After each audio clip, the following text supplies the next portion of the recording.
क्या हम समय में यात्रा कर सकते हैं? क्या ये सिर्फ कहानियों की बात है? सोचो, एच.जी. वेल्स की तरह टाइम मशीन में बैठकर बीते हुए कल में जाना, या फिर बैक टू द फ्यूचर के मार्टी मैकफ्लाई की तरह भविष्य को बदलना। क्या ये सब कभी सच हो सकता है? इसका जवाब छुपा है भौतिक विज्ञान की दुनिया में।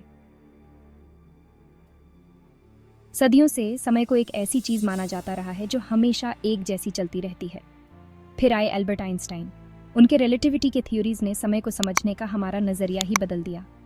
उनकी थ्योरी के हिसाब से समय कोई सीधी लकीर नहीं, बल्कि एक बहती नदी की तरह है, जिस पर स्पीड और ग्रेविटी का असर पड़ता है। आइंस्टाइन के काम ने टाइम ट्रैवल की संभावना के दरवाजे खोल दिए, कम से कम थ्योरी में तो सही। लेकिन थ्योरी को हकीकत में बदलना बहुत बड़ी चुनौती है। हमें ब्लैक होल्स, वर्म होल्स और ऐसे पैराडॉक्स समझने होंगे जो दिमाग को चकरा देते हैं। ये सफर आसान नहीं होगा, लेकिन मंजिल बहुत लुभावनी है, खुद समय के राज जानना। आइंस्टाइन की थ्योरी ऑफ स्पेशल रिलेटिविटी, जो 1905 में पब्लिश हुई थी, ने समय के बारे में हमारी सोच को पूरी तरह से बदल दिया। इस थ्योरी का कहना है कि समय एब्सोल्यूट नहीं है, बल्कि रिलेटिव है। यानी कि दो लोग जो एक दूसरे से अलग स्पीड से मूव कर रहे हैं, उनके लिए समय अलग अलग स्पीड से चलेगा। स्पेशल रिलेटिविटी का एक बहुत ही दिलचस्प नतीजा है टाइम डिलेशन। टाइम डिलेशन का मतलब है कि जो चीजें गति में होती हैं, उनके लिए समय धीरे चलता है।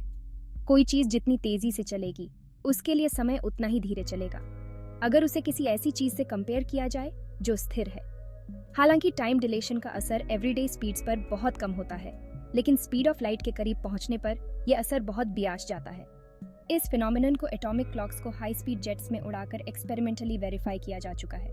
नतीजे आइंस्टाइन की प्रेडिक्शंस की पुष्टि करते हैं, और वो भी रिमार्केबल एक्यूरेसी के साथ।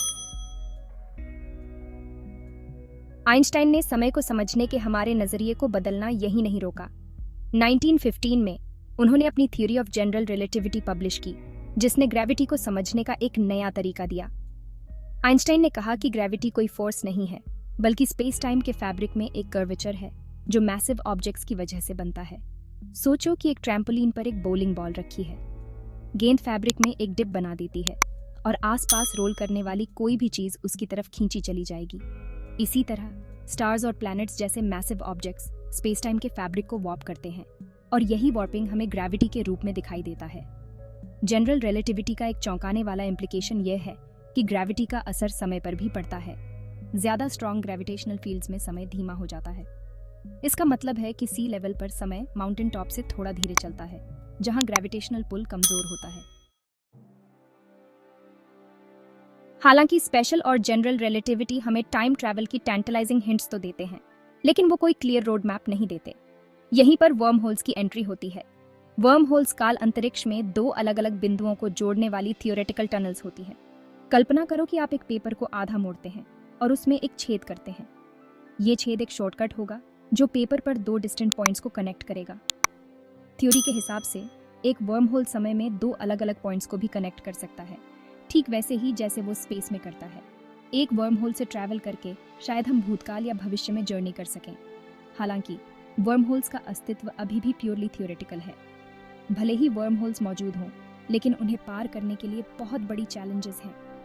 हो सकता है कि वो बहुत अनस्टेबल हों और ट्रैवल करने से पहले ही कोलैप्स हो जाए। एक वर्म होल को क्रिएट करने और उसे स्टेबलाइज करने के लिए जितनी एनर्जी की ज़रूरत होगी, वो शायद हमारी करंट टेक्नोलॉजिकल कैपेबिलिटीज से बहुत ज़्यादा हो।